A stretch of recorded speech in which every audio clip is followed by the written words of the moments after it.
usa kirari tukule Jumatatu chinsa ibiri shabutuko ime Y'Ensoko TV uboroso umuguse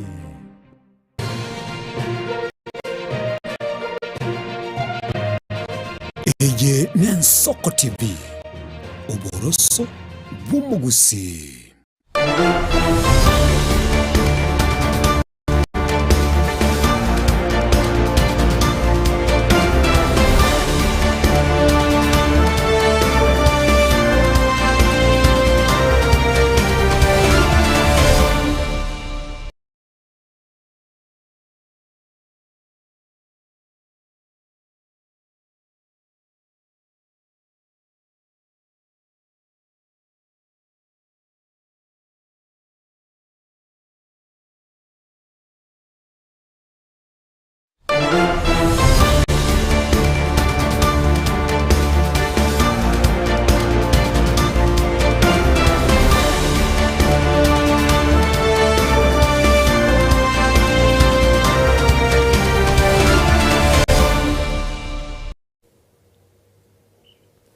Murigali Y'Ensoko TV mambia ndengi ya yeri tukana somo tinyo gatano mwaka bw'echilifu ibera 2025 na rimori tukuneria Jumatatu wiki ya chakirubya kugera kwa runa kwa bokire bya kurandonsi ya sore emambia yabono kingo kwarigania erieto swa somo ruberega bw'Etorobini mambia bono go chakira bono wika chinsa isano ne mo chabona mambia soko morekera na gukwanira amana ao ayo agendera chokorekana ya itire na boigo ayara chekubwati tsangaso bwa mwetera sera enchira yo mutandao wekera Facebook rabaga sesemeria YouTube Y'Ensoko TV namba ya mawasiliano si ujumbe yago enyenge nigere notisano na ibere isano na isatu isano ne mo maragatano mwere obeka isato ya Y'Ensoko TV oburoso bwo mugusire teriane Ishmael Mogere.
Asomo chakane mambia bono ekiombe kia barundi chigali kia Truck Association of Kenya niko barure ukuboria gochia se serikali kubabwatania samangana bwatikane no borai na mono ase ensemo area yobosombi eribanyare konyora libaga ligo kwandira amakongwari bagwetera buna bakwerera asubagare emambia ya bono ali babere bagwetera na mono ase ensemo yebango eyo yabere bage commentwa ase ensemo yobosombi eya ireiro bokoreri bwabo koba obokong eyamase ya motorali likero kiabonke keke mambia bono.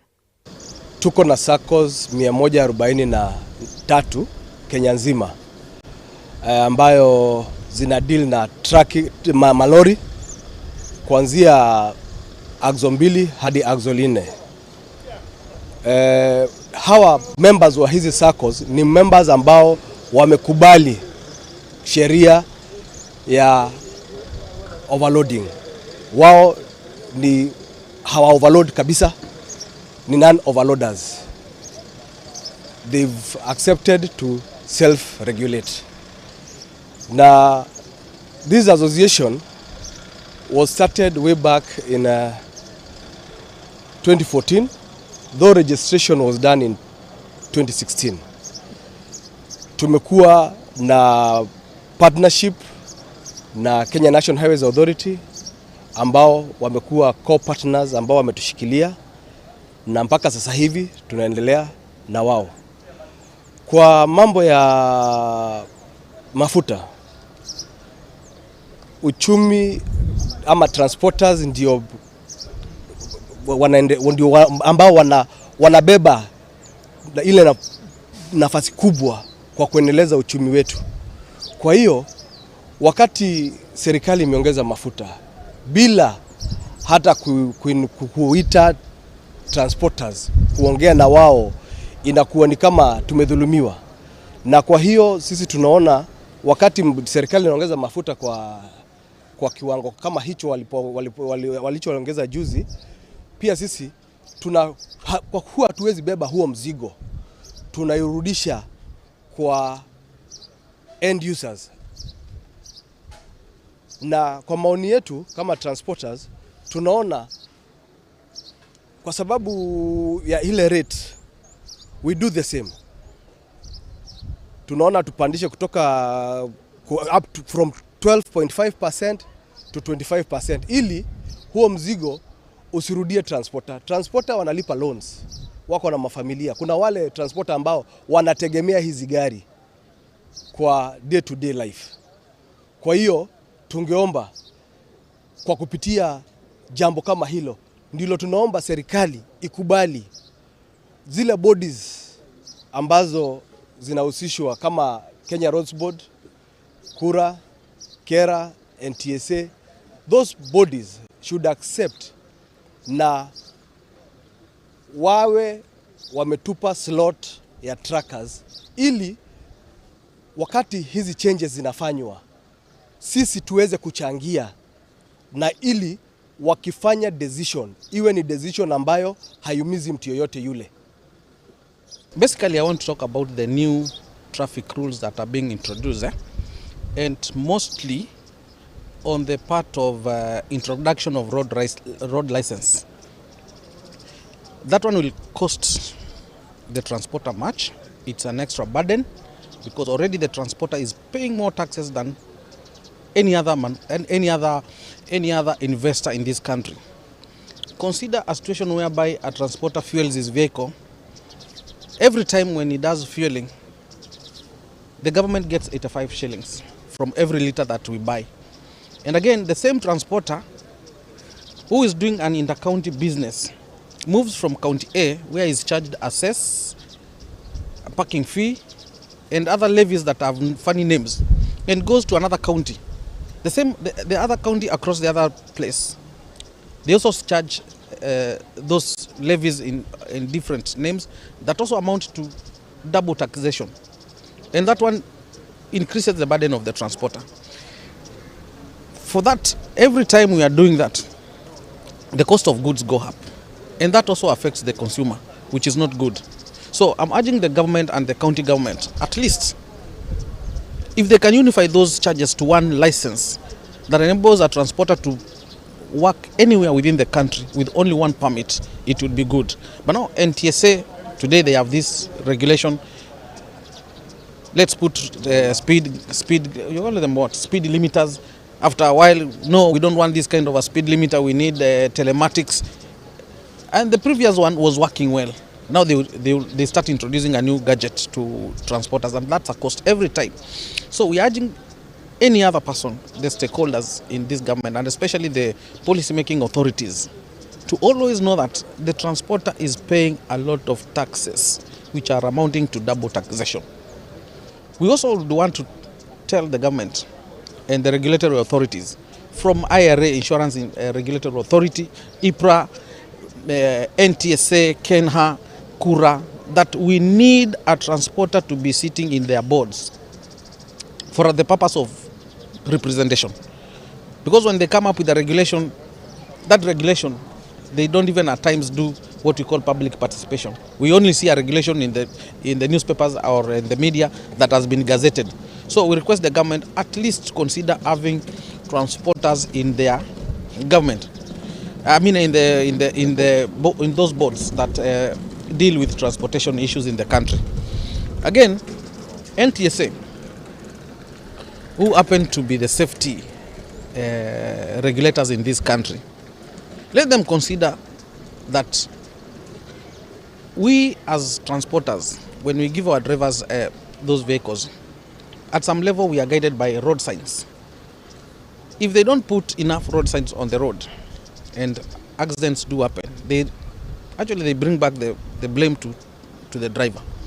Whereas the road was not marked, no sign, no what. So when they are enforcing their laws and those regulations, they must also make sure that they are also doing their part very well. Gotigana na yabwatikaine na bosombi na boigo abarundi bechigari asokumurikira yabwatikire ne kiama kia ODM nige kiama kia ODM bagendrete nige karase county ya Mombasa abwase bagendrete ukwanira mangana arengete kiamekyo mono ayabwatikaine obochori bo mwako gocha bwechile fuibere 2025 na kabere asenkwane ayo mugavana we county ya Kisi Paul Simbarati niga ruko borgo chia serikali ko bwatuke nibo gosebesa ye kiama ekyo chinga kiboigo munyekero bo kiama kia ODM Gladys Wanga sensemo ya enere akwanira mangana bwatikane na kubwatirana na boigo oborai bwe kiama ekyo bosio bochori bo mwaka bwechile fuibere 2025 na kabere emase mwikase county ya Mombasa na raliaya agendere tasege karikyo ase county eyo. So if you think about the objectives as the most important coming first, then our most important objective is how are we going to work together, all of us, to capture power. And I'd like to say that the responsibility of keeping this party alive, vibrant, and strong does not belong to any single individual. It belongs to all of us. It belongs to all of us collectively. And I'd like to give you the news that if in the coming election, this party does worse than it is today, the blame will not be on any single individual. It will be on all of us who held positions during this trying moment of transition.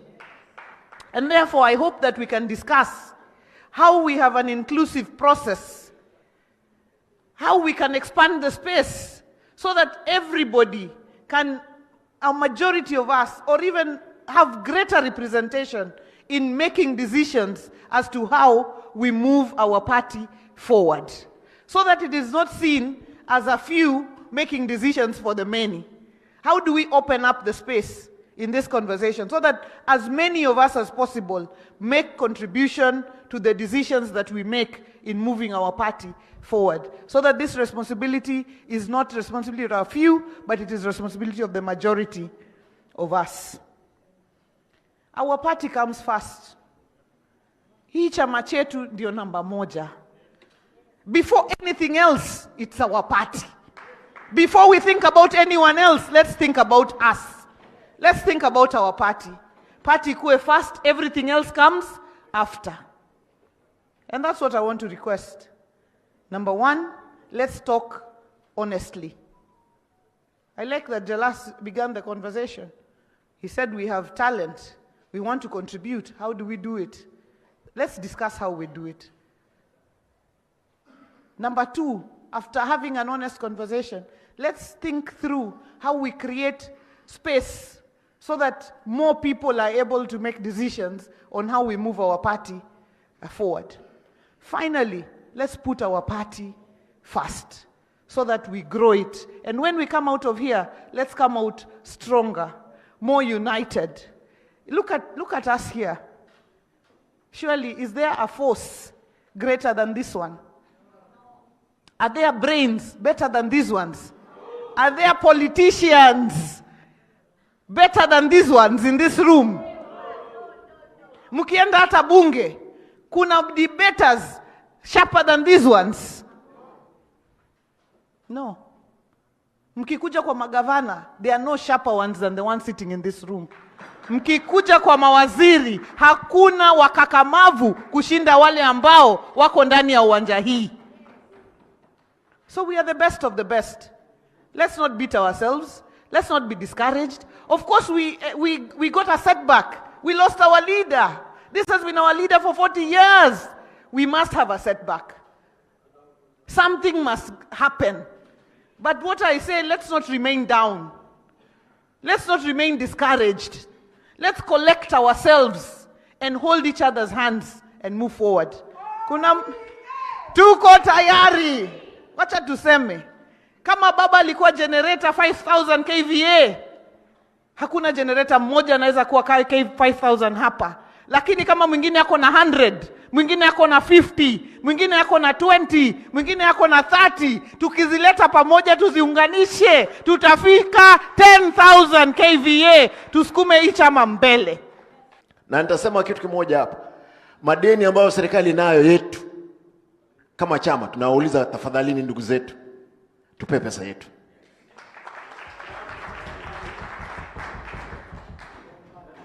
Hakuna maongezi yoyote ambayo tutakuwa nayo. Hakuna maongezi. Viongozi waheshimiwa mko hapa.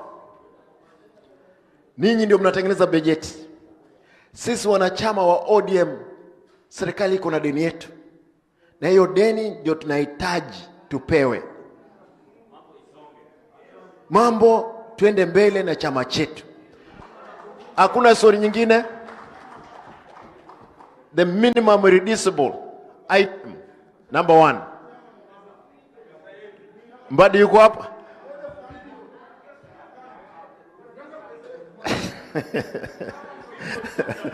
Pesa yetu kwanza, ndio tuende mbele. Muko tayari? Waheshimiwa, muko tayari? Hebu nione kwa kofia kama tuko tayari. Tuko na uwezo. Asa. Haya.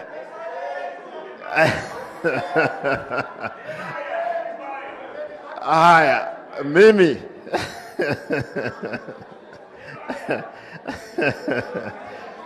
As we calculate, my brothers and sisters, mimi kama deputy party leader wenu na mwenzangu na party leader wetu, tutahakikisha mazungumzo ambayo tutakuwa nao na ndugu zetu yatakuwa ni ya haki na hakuna kuweka kadi choka chini ya meza. Kila kadi lazima itakuwa juu ya meza. Kila kadi lazima ikuwe juu ya meza. Na sisi hatuwezi, mimi siwezi lala. I hope up somebody hawezi lala. Na mzee baba Oburu, tutashikilia yeye, tutatembea pamoja. Mama Wanga, hakuna kuangalia nyuma. You know, we normally say, don't look back as something might be gaining on you. We will not look back at given time. Honorable members, nikubalie niseme hili la mwisho. If there is no discipline in any formation, no future. Even in your own family, if children, they are pouring, they are urinating in their house at the corner, you may not even sleep in that corner. If they are pouring food everywhere, you may even sleep, fall down, and die. Our party must be a party of decency. You have seen of recent all our meetings we have had, even our youths who have been, been branded. They are bad. We cannot conduct meetings. Nowadays, there is order. Mimi nimejitolea na mwenzangu Absomade hapa na Mama Gladys pamoja na party leader. ODM is a party that believes in opportunity for all. And that is the reason today we have amongst the best of the best who are serving as cabinet secretaries. This is a party that has been able to believe in equality, a strong devolution, and one of the things that we are fighting for and has been included is that we need to be able to have devolution to be strengthened. This is a party that believes in being people and not person-centered. We want to come out of here being very clear. So when we cooperate, we do not disappear. Engaging does not mean surrendering. And ODM has to be protected. First, before anything else, our core mandate is to protect the identity and the home of the millions of Kenyans who have believed in what it is that ODM stands for. That is our core mandate, and that is what we come out from this retreat to be able to do. A stronger ODM is a stronger country.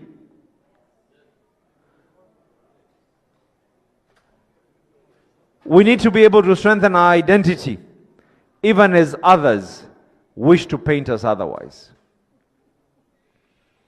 Even when others, by design or by default, wish to be able to paint ODM as otherwise. And I repeat this, by design or by default, because we know there are external factors out there who want to see an image of ODM that is not the true identity of who we are.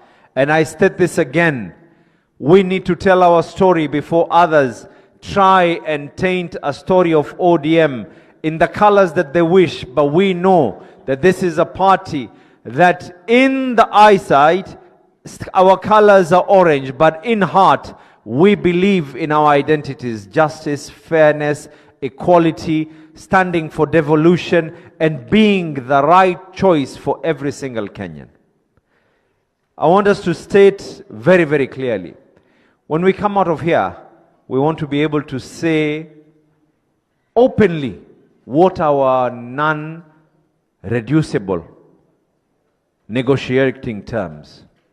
When we come out of here, we need to be able to accept that we need to allow our party leader come up with a formation that we're engaging with the other party. What are the strategies that need to be able to be put in? We need to come out of here stronger than ever.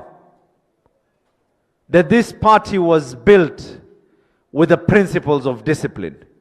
And indiscipline means that we're going to be worse than what they portray us to be right now. That is something that we will never ever be able to fault on. We need to be able to get out of here rejuvenated, to rebuild our grassroots machinery. We will be going to all the counties as party leadership. We have begun the journey and we will be going. Arena ikura se county ya Mombasa ense ya Kenya nigira chikonyora mange amaya wetra soko bwatrana kora chikwendera kwene kiwegati yense ya Kenya amoneria ya Japan wetra ACCI ya bekirwe gati chinse chiga ibere omo waziri wa mangana ye chinse chesko Musalia Davari boigo bakubwatrana mo no waziri wa mangana chinse chesko kura sense ya Japan oyo o manyekaine oyo eretera ni Michael Runanere Motegi Toshimisu nigo ase nkwana yabo kyo bwamo nigo bakwanira mangana awense ya Kenya era chikubwatana na monense ya Japan na mono asa mangana bwatikaine no bwagachi ase ense mo area ye Kisemi na boigo asa mangana bwatikaine no bwereri bwa mangana aya mase ya motora algenara lyaya agendera tukuru asense meyo aso kubwatana na hegati chinse chiga ibere. Your Excellency Honorable Motegi Toshimitsu, Minister of Foreign Affairs, Japan, distinguished guests, ladies and gentlemen. Your Excellency, I welcome you and your delegation to Kenya. I am pleased to note that Kenya and Japan enjoy warm and cordial relations founded on genuine mutual respect and long-standing friendship spanning more than 6 decades. We have maintained regular high-level exchanges on bilateral and multilateral matters of mutual interest. Your official visit to Kenya reaffirms our shared commitment to further strengthening these ties through sustained engagement and cooperation. I also take this opportunity to congratulate Japan on the historic election of the first female Prime Minister, Her Excellency Sanae Takaichi, by an overwhelming parliamentary majority. Notably, your visit comes at a particularly significant time as the world continues to navigate an increasingly complex political and economic environment. It therefore provides an important opportunity for our two countries to deepen strategic dialogue, reinforce and diversify our areas of partnership. Japan remains one of Kenya's most valued development partners.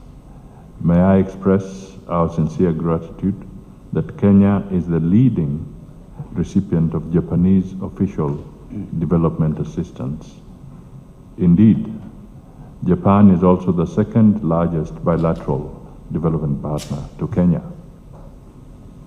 Kenya-Japan economic and technical cooperation spans critical sectors of our economy, including agriculture, energy, health, ICT, transport infrastructure, education, and capacity building, as well as tourism, sports, and culture. Japan's invaluable support to programs and projects across these sectors has significantly complemented the government's efforts towards the realization of our national development priorities.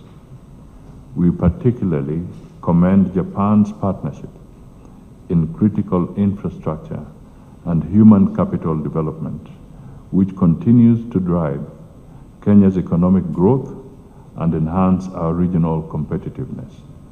Your Excellency, it is my sincere hope that our discussions today will be productive and forward-looking. Asense moyende umugabara we county ya Muranga Irungu Kang'ata oibo igochorire kirugi kyo gavana insi kiama kia UDA nigakwanire sabari yaye ya matuko yankyo asobora iwe county ya Muranga aboigo asobora ibwense abu aseboigo akwanire ngana na bera chikonyarikana aso mwaka bwe 2025 na kabere tache kubolia oborai bonde bwensi wetrase kiama kia UDA ayamase yamo yangu trali naralia abwatkurase ensemo yaye. However, as in natural in public life, there are moments when honest differences emerge. My divergence with His Excellency President Ruto is not personal. It is grounded on principle, specifically on matters political strategy, engagement with citizens, and policy priorities. I hold the firm belief that leadership must be anchored in persuasion, not pressure, in dialogue, not coercion. Politics, in my view, is about winning hearts through ideas, humility, and service, speaking to citizens respectively even when they disagree with us. It also requires extending civility and restraint towards our political competitors, for they too represent Kenyans. Recent developments in our political environment raise concern. Instances of confrontation and tension, whether involving leaders, places of worship, those in the opposition, create a perception that politics is drifting towards intolerance. This does not strengthen our democracy. Indeed, it reflects patterns we once collectively opposed. Experience teaches us that such approaches can generate unintended sympathy for those perceived to be targeted. It is a reminder that we do not learn from history, if we do not learn from history, we risk repeating it. allow me to emphasize on this. UDA party, among the reason it won in 2022 is because of how it was persecuted by Jubilee government.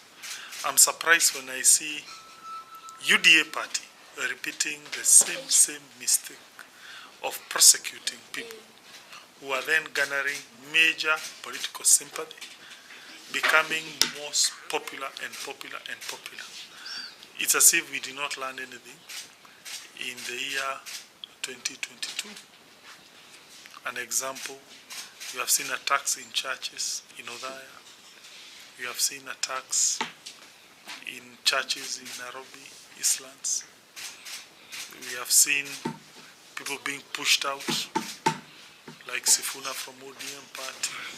And immediately that happens, they become major political players. So it appears we did not learn anything in the year 2022, that we should not coerce people. So beyond politics, I hold the view that manufacturing, education and health should be the central pillars of our national policies. Yes, I agree there has been efforts towards these sectors, but the focus and the scale are not yet sufficient to deliver the transformation Kenya requires. In education, for example, we should have moved decisively toward fully funding free day schooling, estimated at about 40 billion Kenya shilling annually, to guarantee access for every child and ease burden on families. This can be complemented with investment in teacher quality, technical and vocational training, and school infrastructure. In manufacturing,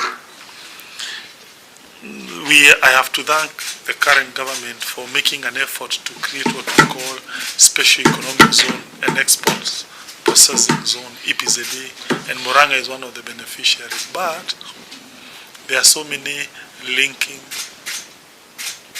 missing efforts, many gaps there. For instance, water, roads, infrastructure, power.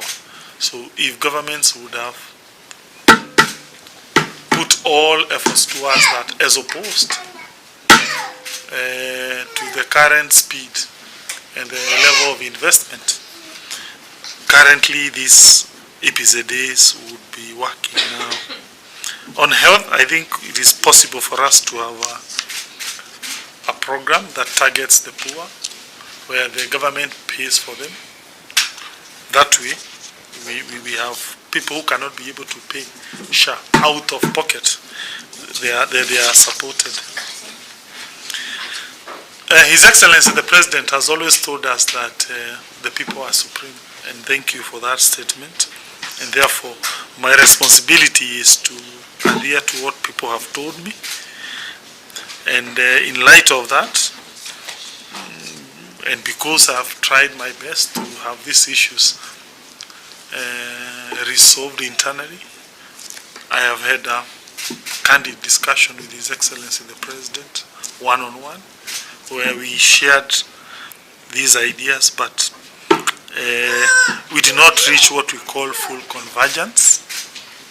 I have no doubt to say that after careful reflection, I wish to state that come 2027, I will not defend my seat on the current party ticket. I will later, at a certain stage, communicate the platform which I will present myself to the electorate. However, until then, I will remain a disciplined and committed member of UDA party.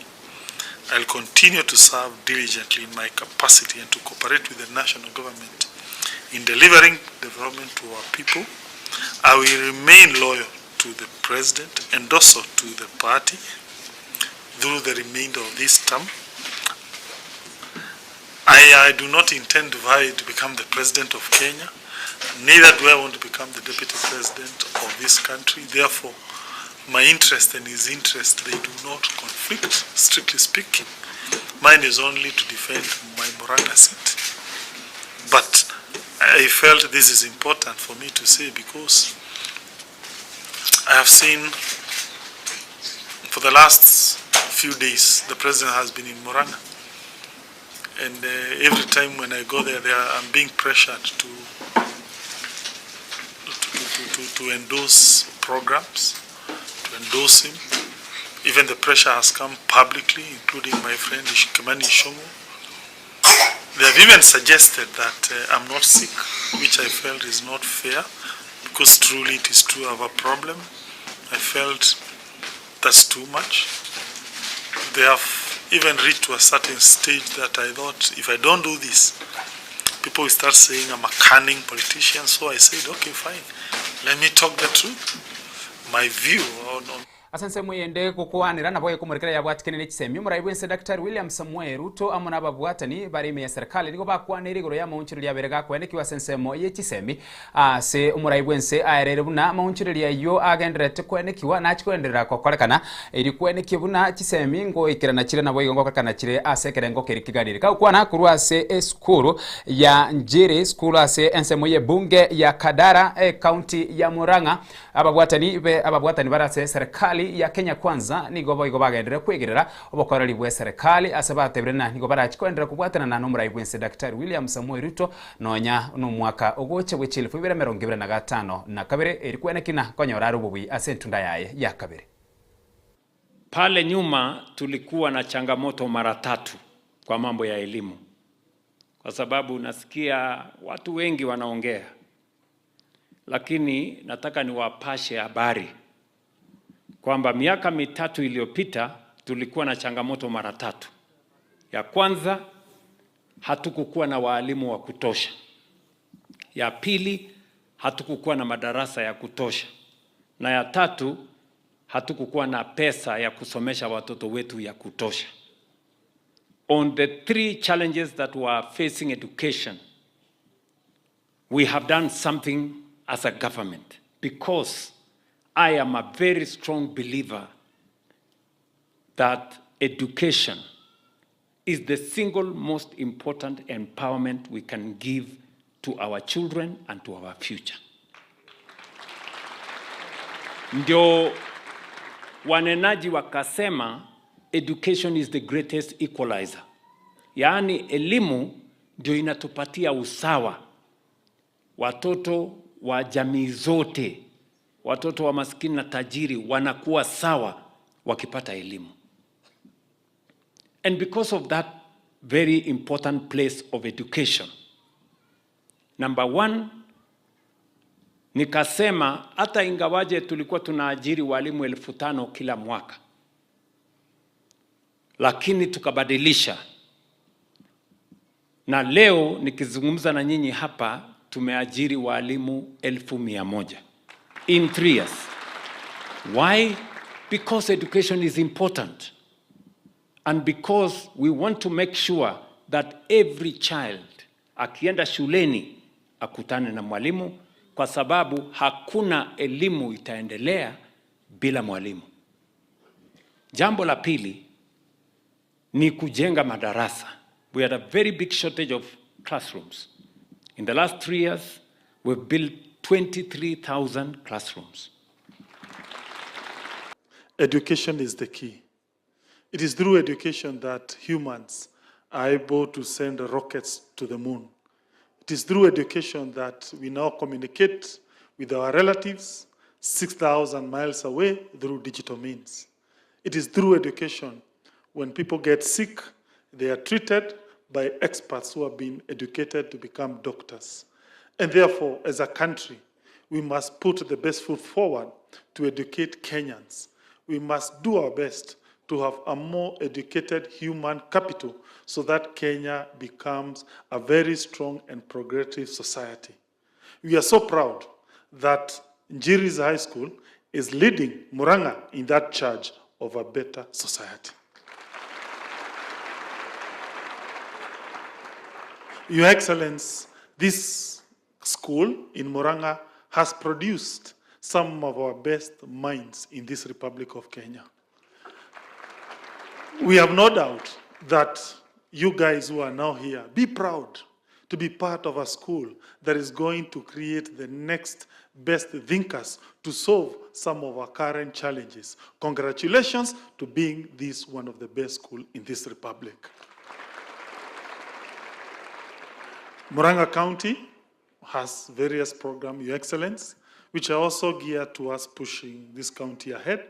And definitely when you look at those ideas, they require a lot of intellectual capacity and well-educated workforce.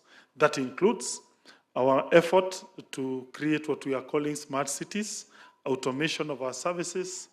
Smart cities include, for instance, doing cabro and tarmac in our main urban centers, including Kangare and other places. Automation includes also the idea of digitizing our services and many other programs. I have no doubt that the next generation who will come to become leaders of Murang'a will definitely be trained in a school like Injiris, which is one of the best in this region.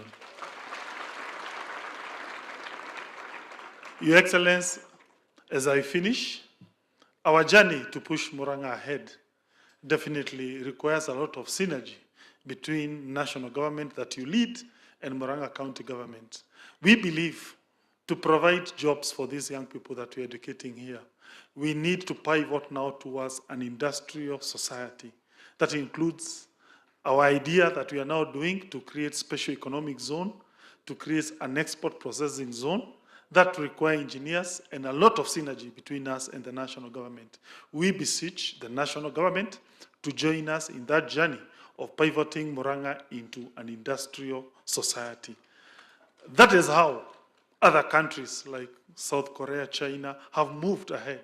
And therefore, for us, that's our passion, and we ask for collaboration on all sectors. Welcome to Jiri School. Your Excellency, this school is an icon of excellence.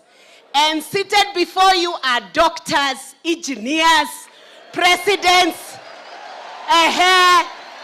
we have MPs, MCAs, and we even have the future president. The head boy has a vision to become a future president. We support you, Your Excellency. These children are raised the way you were raised, from very humble beginnings, just the way we were raised, but education is an equalizer to all. And thank you for giving them a chance and for supporting the school. Your Excellency, tunaomba zile mambo zote umeambiwa juu ya Jiris, tumeshika mkono hiyo maneno itendeke kama uko hapa. Asante. Na Your Excellency, urudi tena na tena na tena. This is the best school we have in this region. This is the best school we have in our county. Secondly, Your Excellency, you have made a commitment to renovate. You have made a commitment to build their dormitories. You have made a commitment to buy them a Scania. You have made a commitment, Your Excellency, to make sure that your roads are tarmacked. You have made a commitment to make sure that you build them more classes. Ours is to urge the students.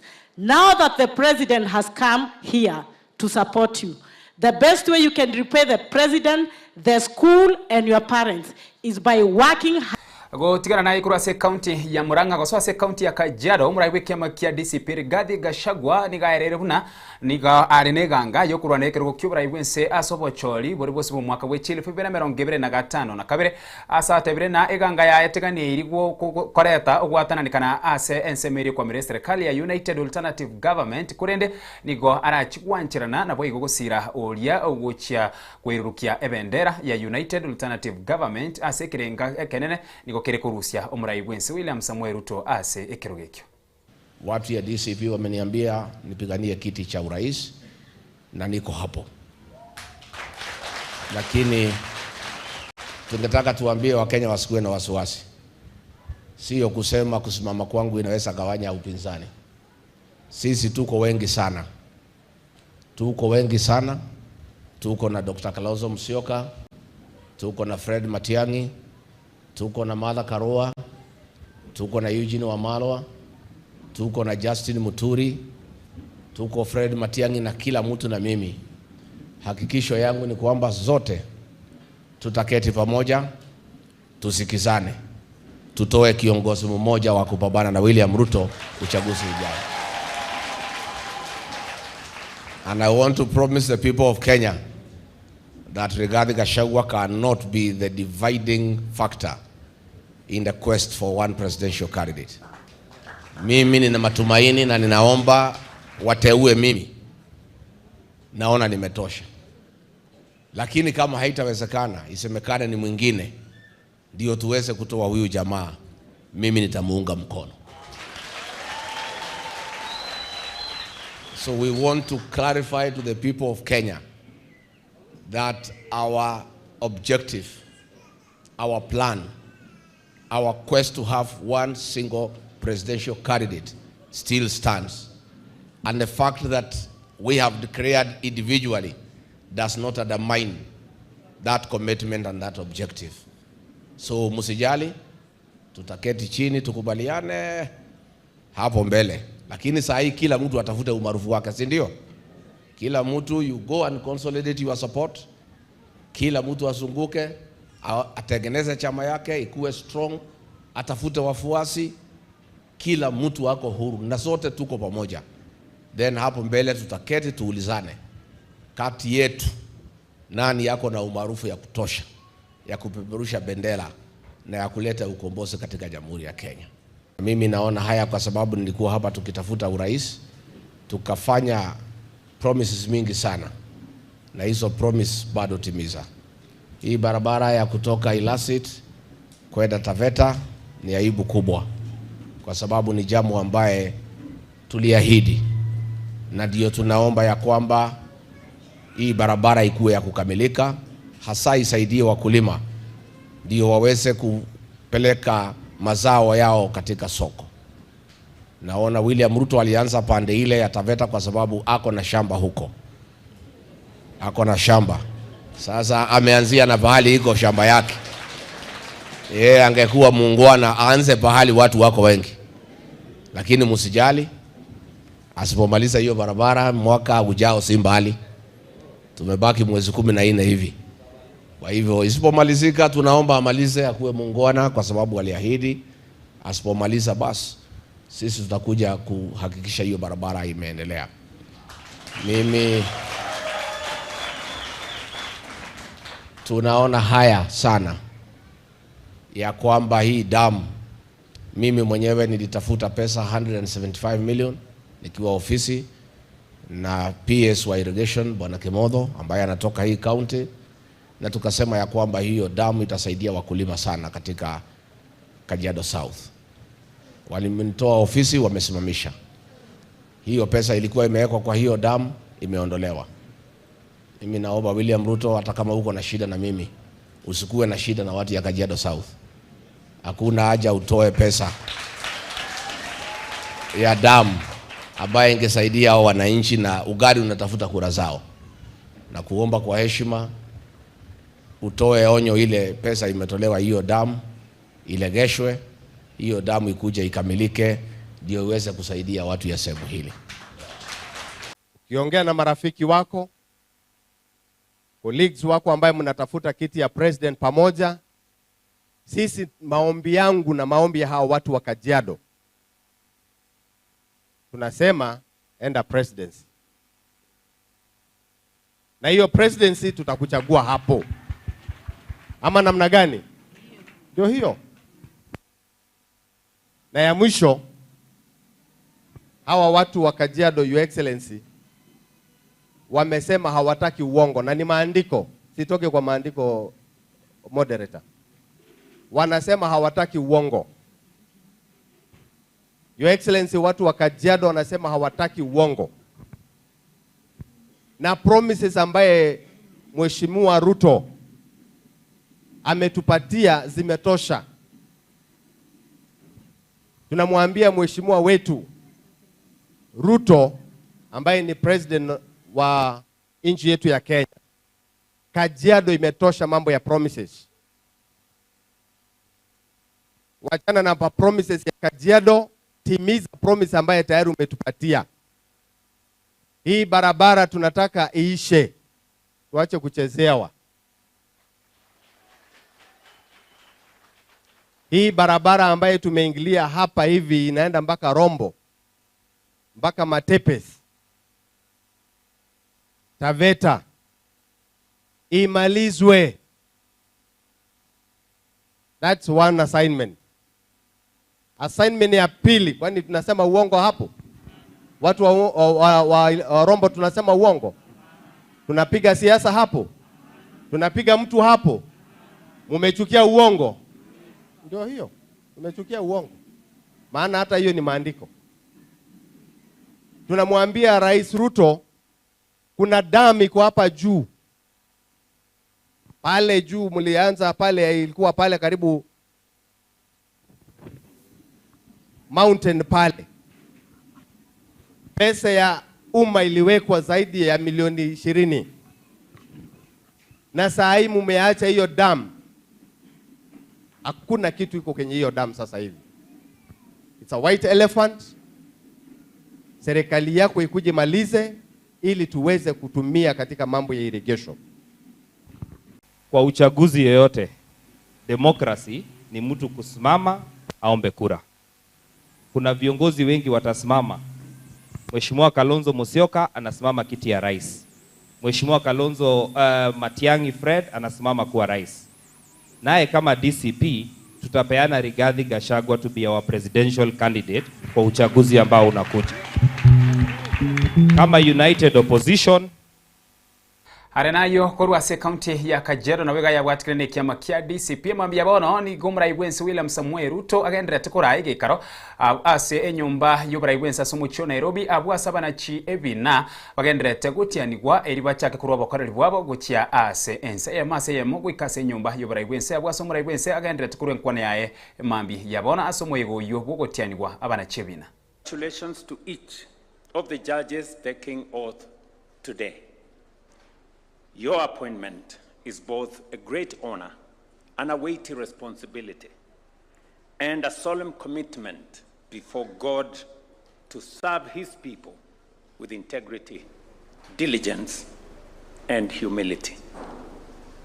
You assume this office not only as jurists, but as custodians of hope for many who may never appear before you, yet whose lives will be shaped by the decisions that you will make.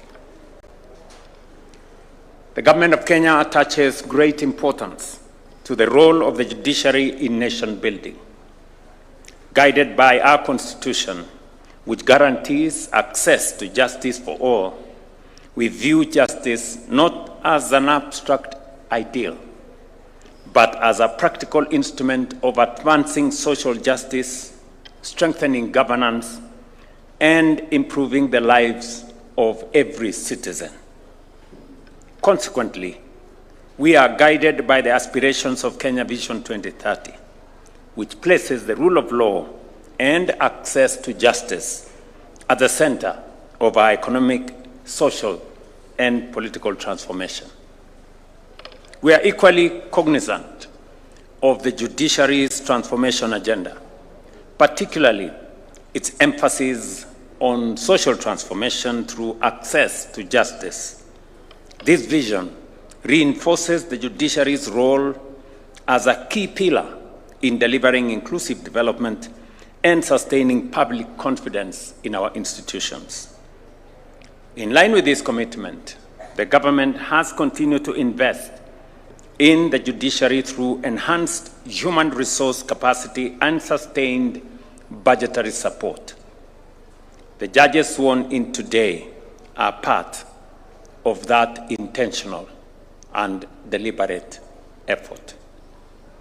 And as I make this statement, and as I speak to the men and women sworn in today, I have it on the authority of the Judicial Service Commission that each and every one of you applied for the job and came for interview and passed the interview.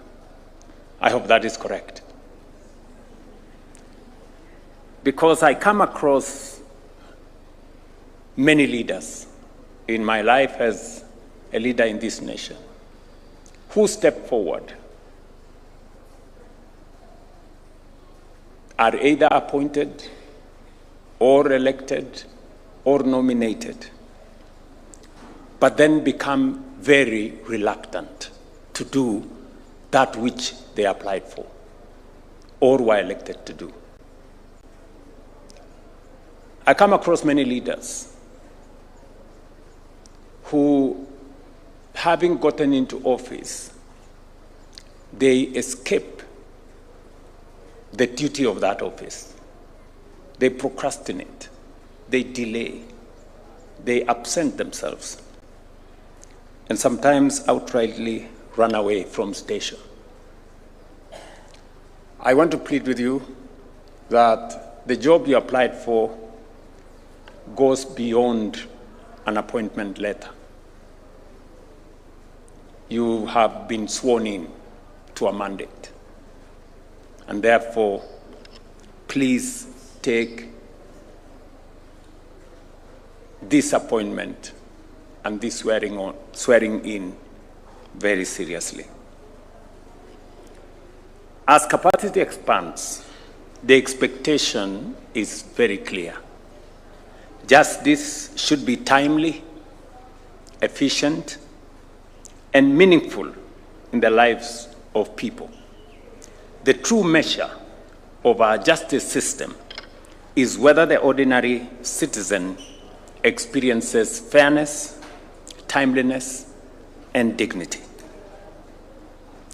Judges wield immense power over liberty, property, and administration of justice.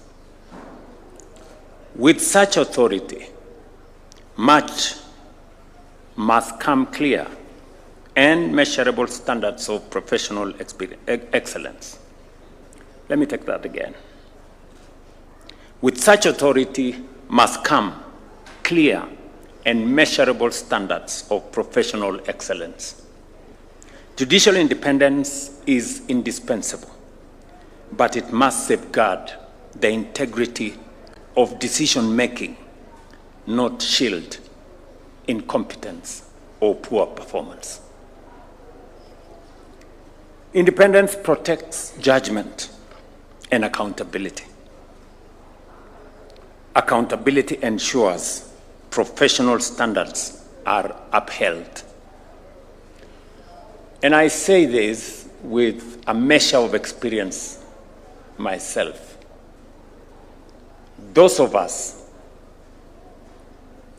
who have been, by God's grace, entrusted with as much authority and as much power by our Constitution must fully well understand that with authority and power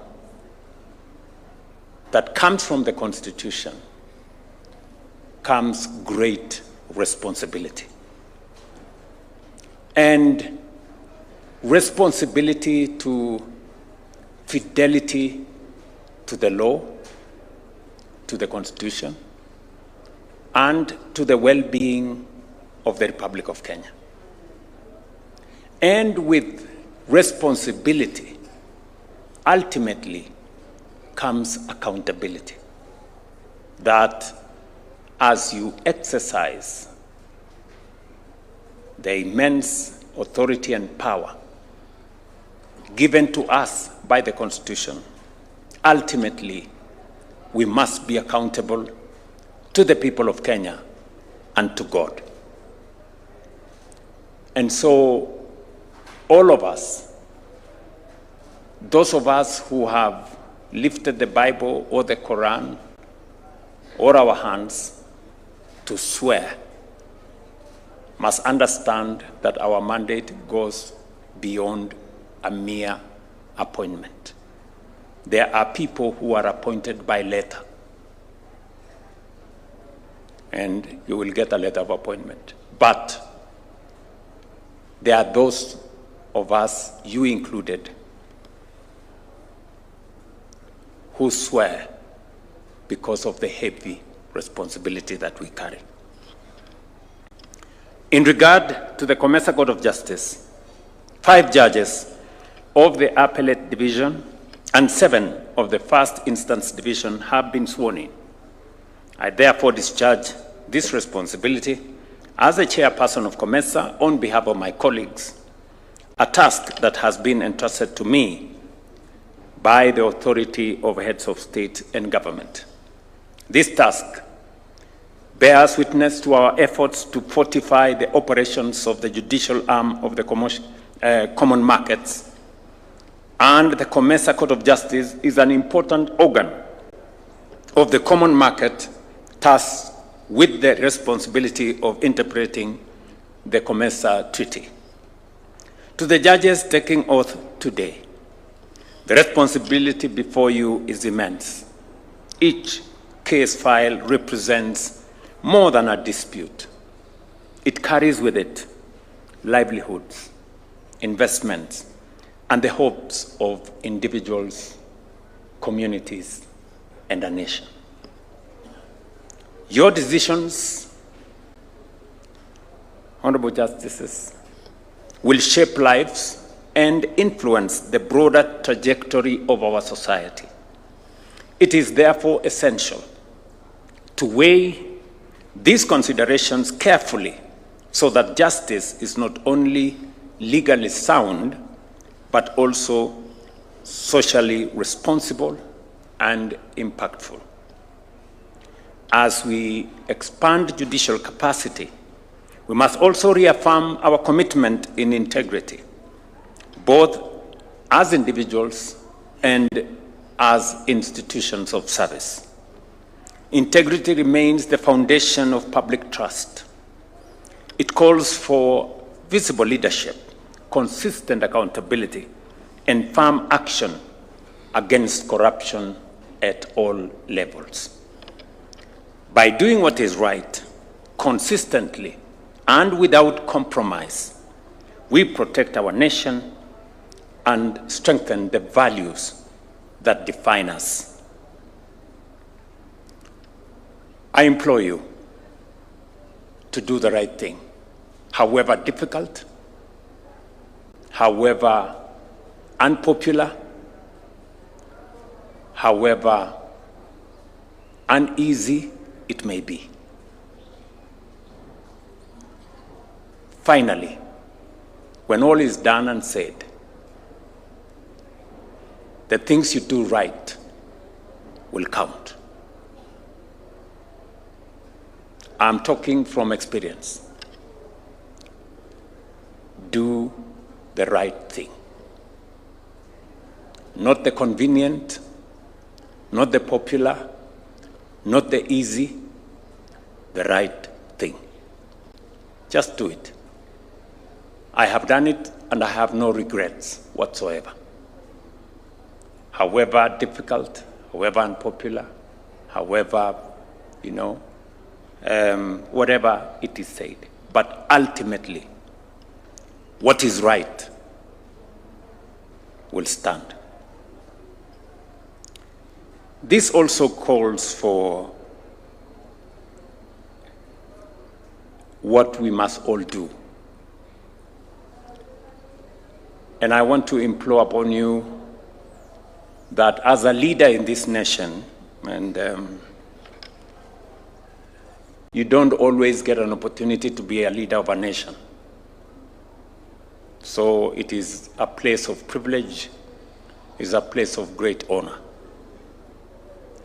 And I say this as the leader of our nation, that as you carry out your responsibility, believe in God.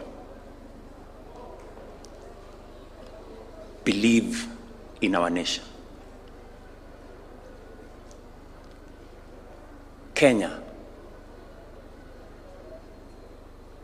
is yearning for patriotic people, people who believe in our nation, people who believe in the good of Kenya.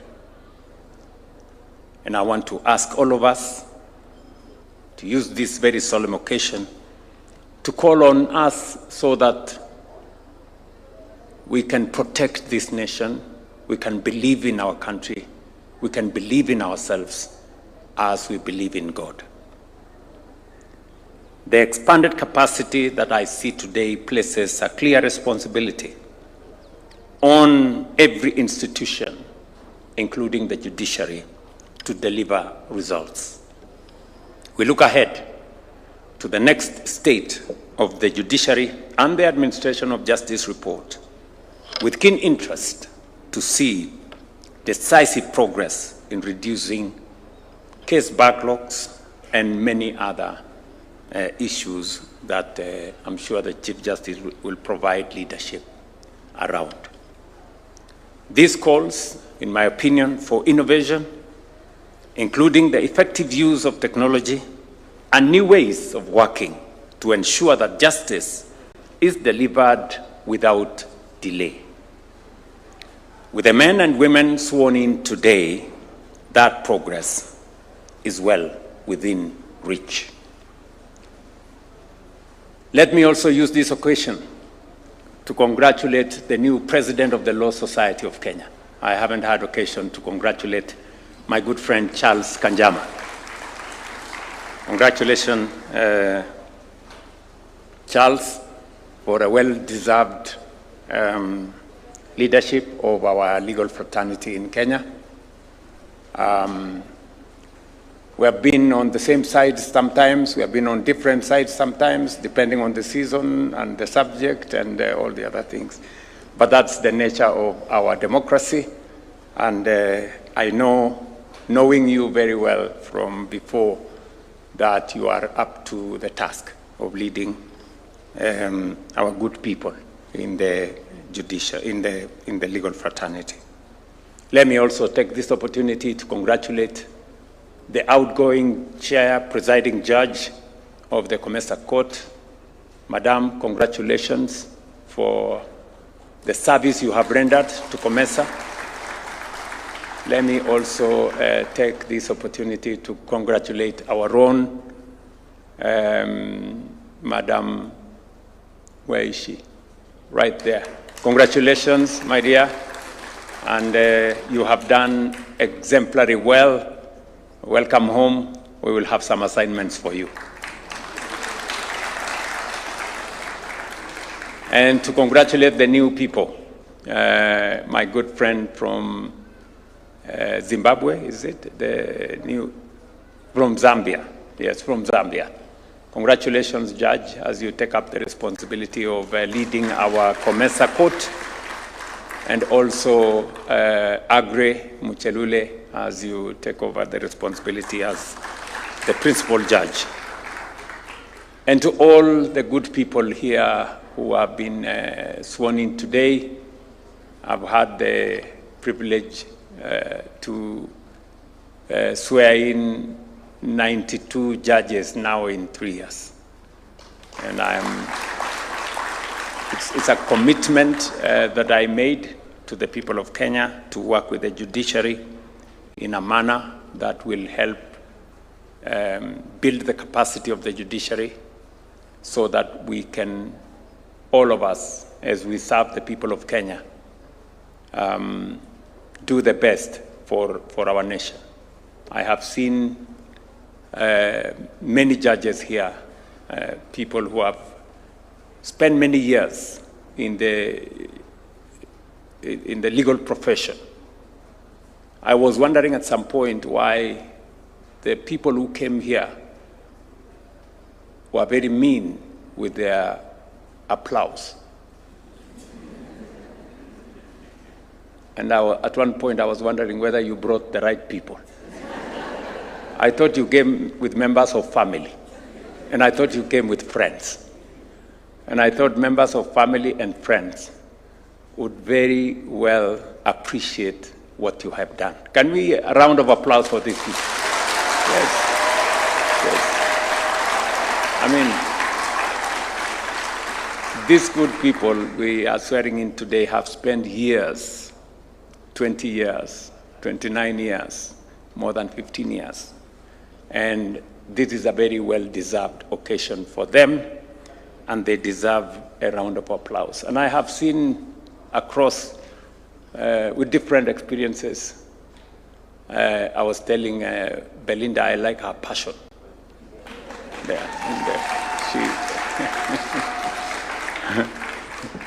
And I was talking about the hairstyle of Charles, right there. He's put some good afro there.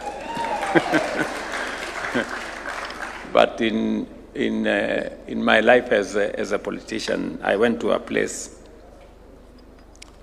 called Huisero, and I went to a barber shop, And the man, we were doing something around electricity and how to get electricity to rural areas. So I found this young man in some very remote place. He got electricity for the first time. And so he had opened this barber shop. And he was telling me which hairstyle costs how much. And he told me the hairstyle called Jordan is the most expensive. And it is the one, if you see Judge Agre Muchelule, that is Jordan. And so I'm sure people who have been serving for long can afford it. Maybe the younger ones cannot. So once again, let me say thank you very much. For those who are not Kenyans, welcome to Kenya. For the rest of us who are patriots of this great nation, I am looking forward to working with you in every way that is possible.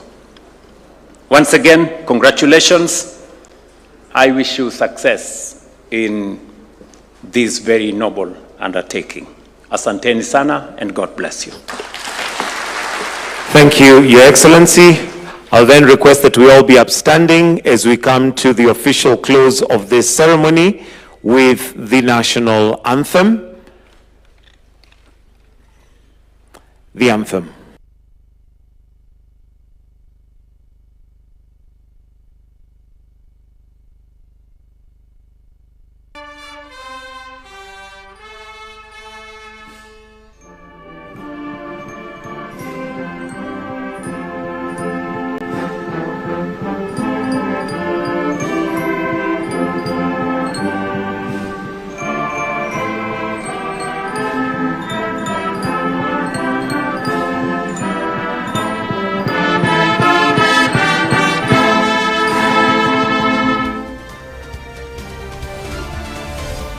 Thank you, Your Excellency. We seek your indulgence for a photo opportunity.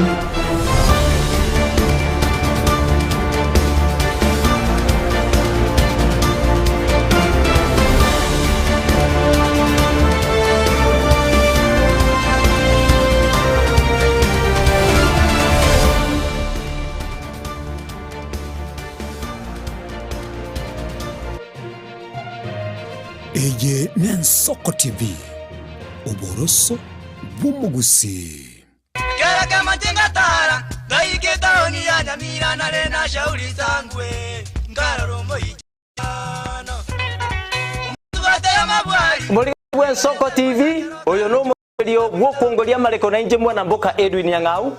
Abeto kuumira na kila litu kulie guchakira chinsa 11 cyamugoroba wikense yemo ya butuko. Kugwakorire emirimo yawe yerituko. Kwabukire orosete uikaransiteru ya ubuyanda gitasekeruko orambulete mirundo kunyagusibero ngori na hali ya screen ne chingero chikoletwa na mwanambuka Edwin Yang'au ano to konyora chingero chionsi echiegita na chobenga kwa nubukano echiembegetere ndo gesongengo to amereria Bakalia omoto yakabwatwa Bakalia omoto yakabwatwa Amatukemeronge na gaika kabwatwa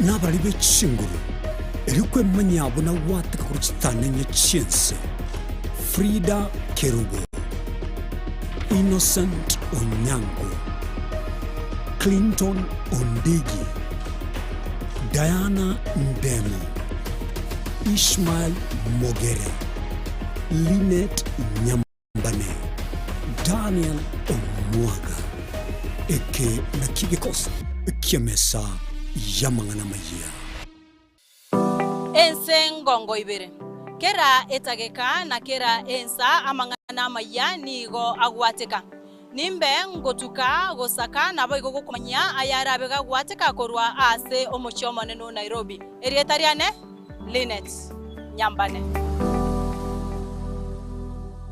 Je, una ndoto kufanya kazi ughaibuni? Mwakala wa ALM tutakuwezesha kutimiza ndoto yako.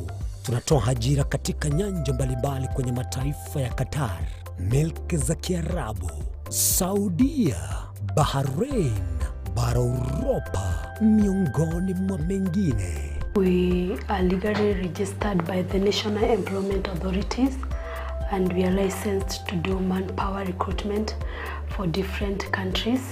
Currently we are reaching companies in UAE, in Qatar, Russia, and we are hoping to enlarge our boundaries. Kwa maelezo zaidi, wasiliana nasi kwa nambari 0721151500 au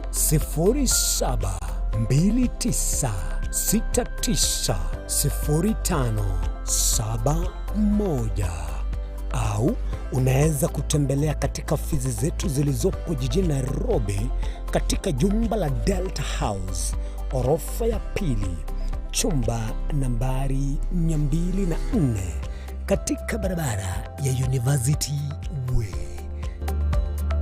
Tupigie simu utimize ndoto yako ya ng'ambo. Karibuni sana.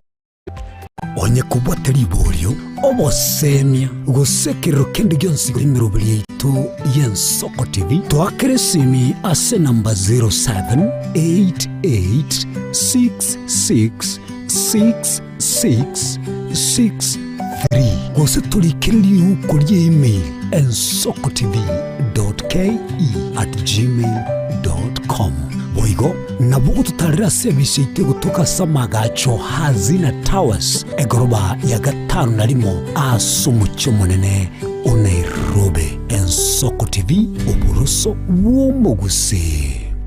Omwancho muri Y'Ensoko TV ngitaseni Y'Ensoko TV nibwatira sengenje yao kokoretera amangana amaya ayatabwati gwanchero ko rwonsi kurime yagusina isiko yagusi to kubekera tene ni anyare ko bakawateka atabwati gwanchire bonda bwensi korwa se ebunge ya kitutu chache South Meye County ya Kisii erietariane Caroline Mausa korwe county ya Nyamira erietara Nyarike Steven Embonde korwa se county ya Kisii erietariane Wycliffe Orenge mera na inche Dominic Onderi Nyabuto ekeranya gukoreta amangana amaya ko ritukira Jumatatu paka ritukira Jumapili tindi gongoro ko Petuel machini na nyura Etorobini Y'Ensoko TV oburuso bw'umugusi.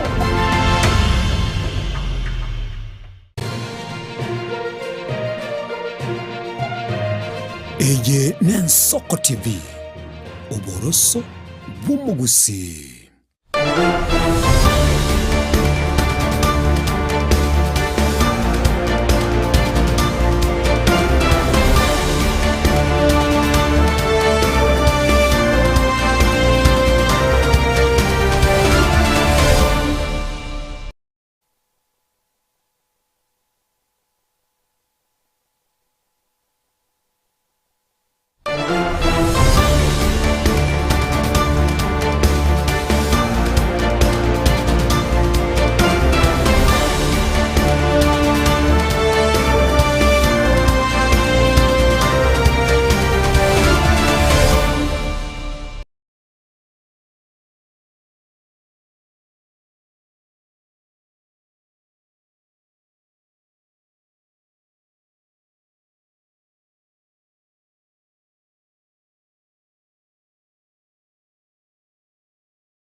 mwa nyamutuma kwa mwake karibu na ndeto endere kwa manyamange hemambia yabono kwa swali saya yabwatikene na siasa nigabo bwatene bwekiama kia DCP bakoragwa no murai bwekiama kyo Rigathi Gachagua bakorire etaro yabase county ya Kajiado abwase bakwanira mangana ao barachikokora engaki barachikonyora oburaya so mwaka ogocha chingaki boigo bamukire serikali ya bono yekoragwa na Dr. William Samuel Ruto asogutekerania bokorera obwekerani guchiase omwana inchi asibaruro kuboria guchiase serikali kwena na maskani guchiase omurai umukoro uyo mwenyekane una Uhuru Muigai Kenyatta.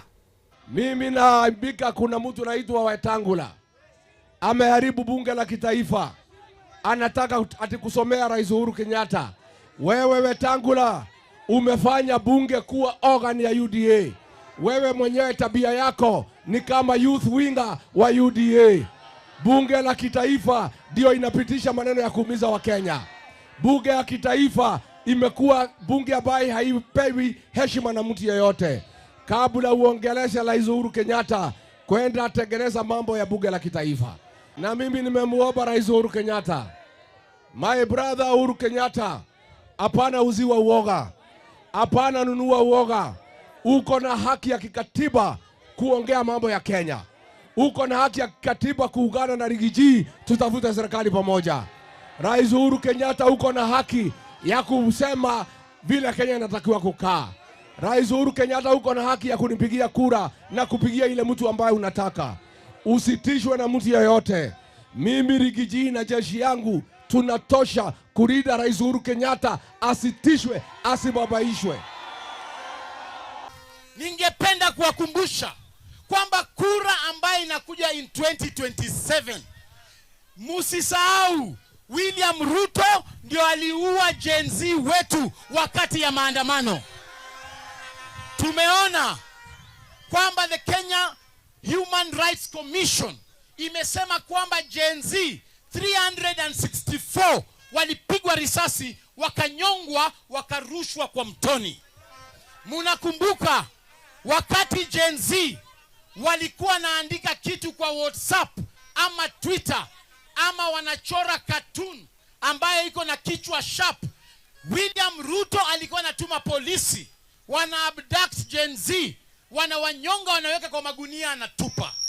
Sasa mimi nimesikia kwamba William Ruto ameamua kura inakuja next year, anaamua kudanganya hizo familia ati awaite State House awacompensate na shilingi milioni 3. Sisi kama chama cha DCP tumesema ile siku William Ruto ataita hao wazazi kule State House, sisi tutapeana namba ya William Ruto ya M-Pesa. Wakenya wote watumie William Ruto shilingi 1 ijae ifike milioni 3. Pia yeye atupatie mtoto wake tuue, tuone kama milioni 3 inatosha maisha ya mtoto wako. Niseme nisiseme, nitoboe nisitoboe. I want to tell William Ruto kwamba huwezi pima bei ya maisha na milioni 3. Wewe uko na watoto sijui 3 ama 4 ama 5. Tunataka Wakenya wakifikisha milioni 3, wewe utupatie Charlene Ruto. Wakifikisha milioni 6, utupatie Charlene Ruto na George Ruto. Tukifikisha milioni 9, utupatie Charlene Ruto, George Ruto na June Ruto. Ipande tuisipande, tupandishe.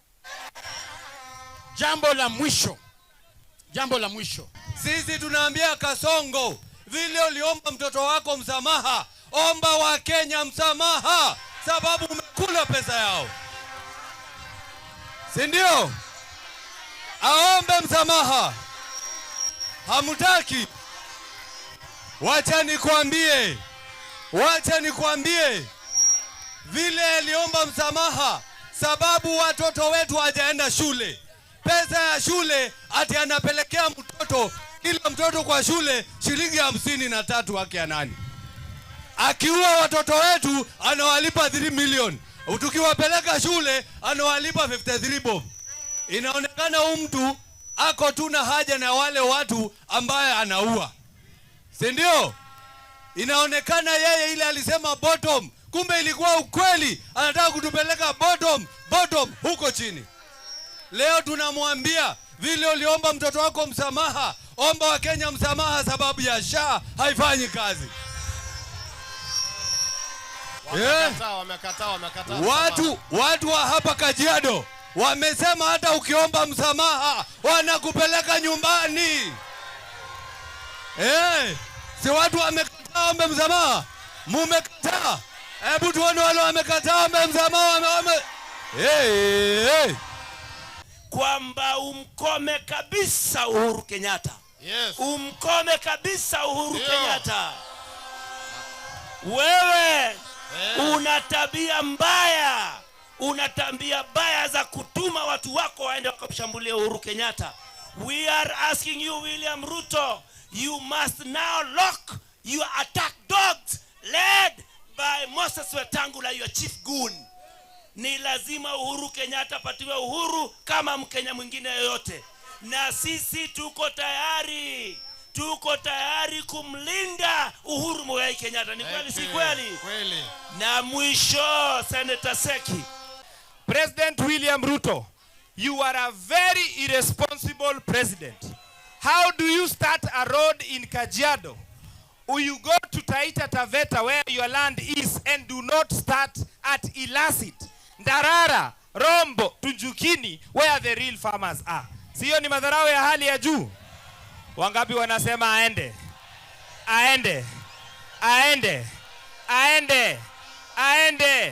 Alafu tukimwambia hajatengeneza barabara nasema sisi ni mafala. President alikuja na serikali yake wakafungua damu hapa mountain. Wakatudanganya kwamba wanatengeneza damu ya kufanya irrigation na watu wetu hapa. Hiyo damu imestall na imesimama sasa hivi. Hapa hivi alitudanganya kuna processing zone ya nyanya. Tukapewa nafasi. Gutigana nayo asetaro y'umuraibu ense William Samuel Ruto ase county ya Murang'a nigakwanira obokorerwa serikali yagendera tugwikirani irikwende kibuna magendero gwikari chinsemo ao ime yense na mono ase county ya Murang'a abwase abalirere yoguchikwene kia magendero na mono asensemeria yobwagachi nyone na asensemeria chinyumba chirigorire ense chingaki ababwata nibe kiama kia UDA na boigo bari bagusire serikali ya Kenya Kwanza asensemo ya bona barabu batebirana nigo bagochikondera gotenena amone serikali eri tuko irikwene ki buna abamenyi bensemeyo nkonyora bale amagendero. Tumewapatia bilioni 1.8 ya kujenga 2 stadiums. Stadia ya Mumbi pale Murang'a town in Murang'a town, alafu pia stadium ya Kagoigo ambayo iko hapa Maragwa.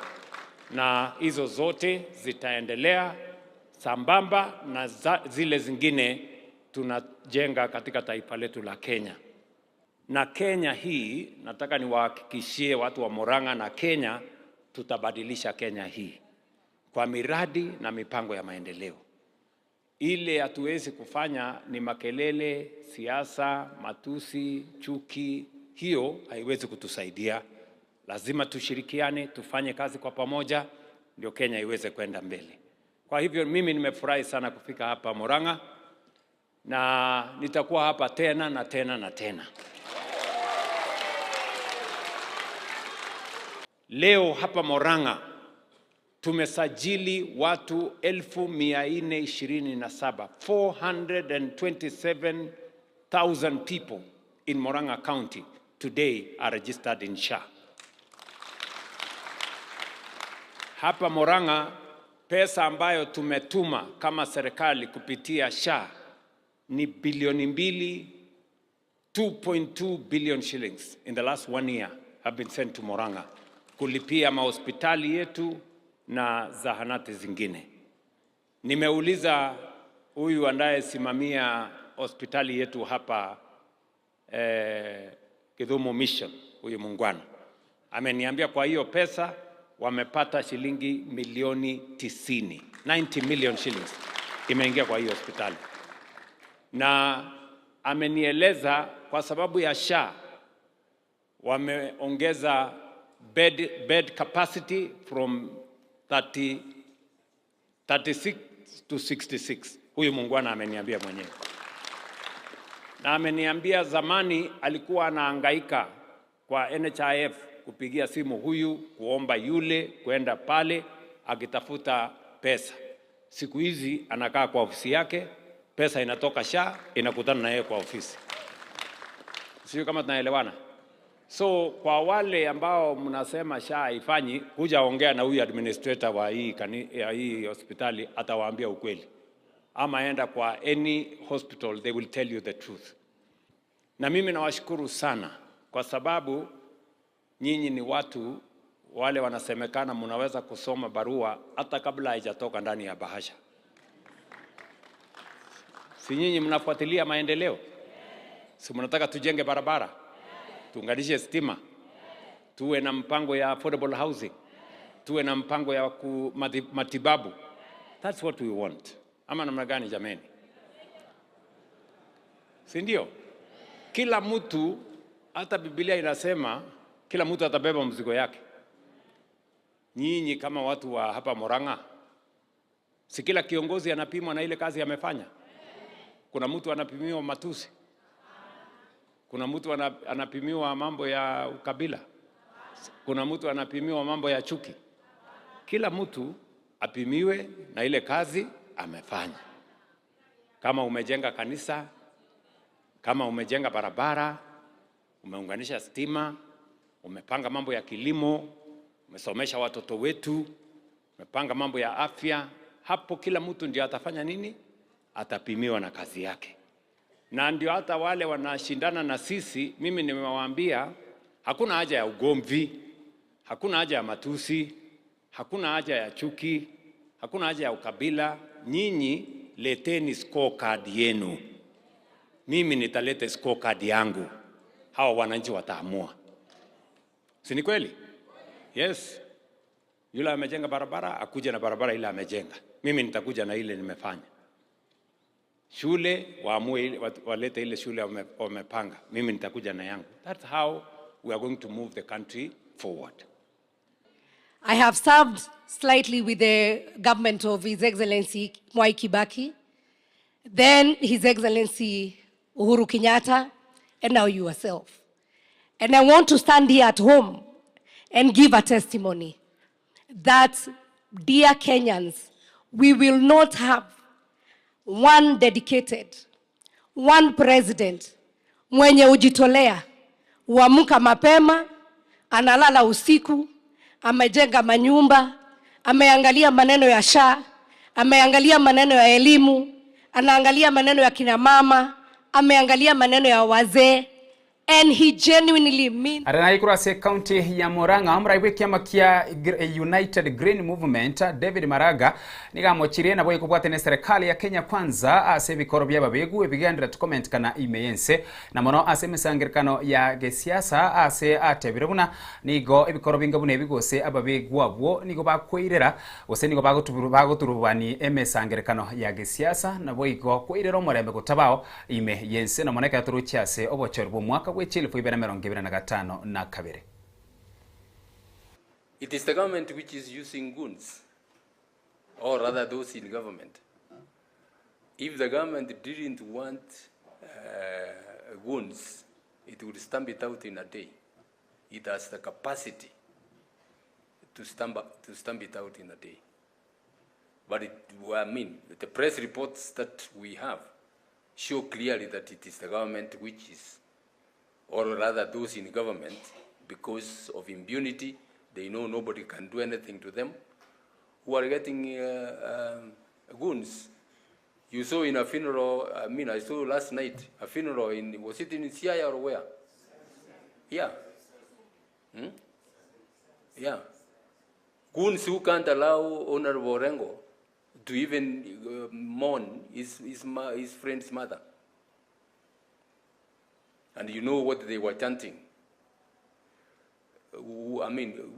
Nothing was done. The police, I saw the police there standing by, almost helpless. We can't have a country run like that. We have to go back to constitutionalism. We have got to go back and implement our constitution. we have to go back and be governed by our constitution. And that will start with me. As the president of this country, I will be the first one to obey the constitution. Those of you who have been keen, if you want to recall, you can even get the clips of the president when he's being sworn. The first thing he's doing is holding the constitution and says, swears that he will uphold and defend the constitution. I will do that. That will mean that I will have to obey the law, including court orders that our superior courts give when the government has no further, has exhausted the appeal process. Once we do that, we will deal with impunity decisively, and everybody will be under the law. Number two, where we are because of corruption in this country. Those in power want to amass as much as they can so that they are able to control anybody who they think should be controlled by use of money. And I dare say that is what has brought this country to where it is. Because those in power, both from the levels of government, want to amass as much as possible to buy out an opposition.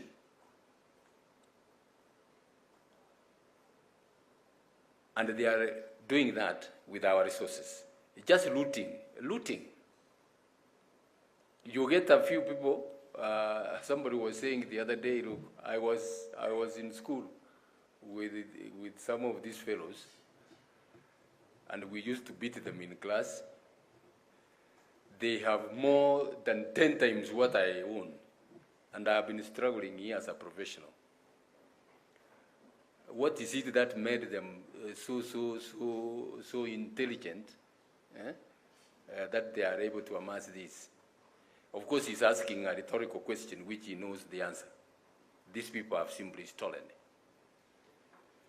As a result of that, we have very many people suffering in their own country. We can't go on like that. As I said, the country will break.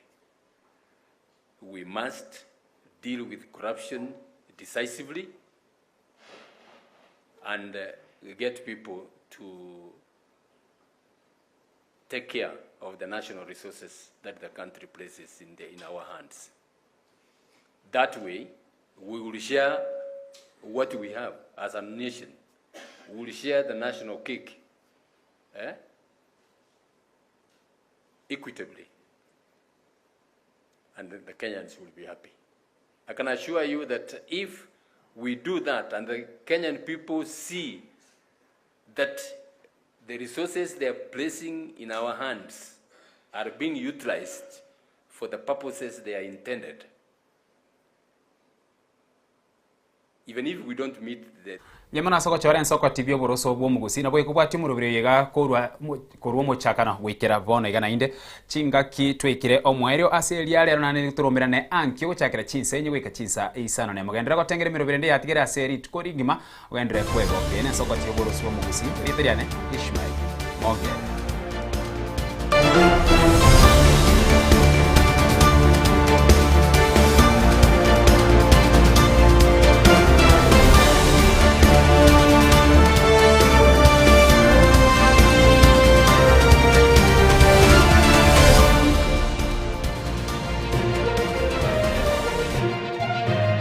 Eye Y'Ensoko TV oboroso bw'umugusi ine nuganete betri uratumia segari yao ebetri ugucakirimo ugakweba ebetri ulegene chinga kichonsi ebenga kiyeliberera gusenga kiyobokendu tawe cyane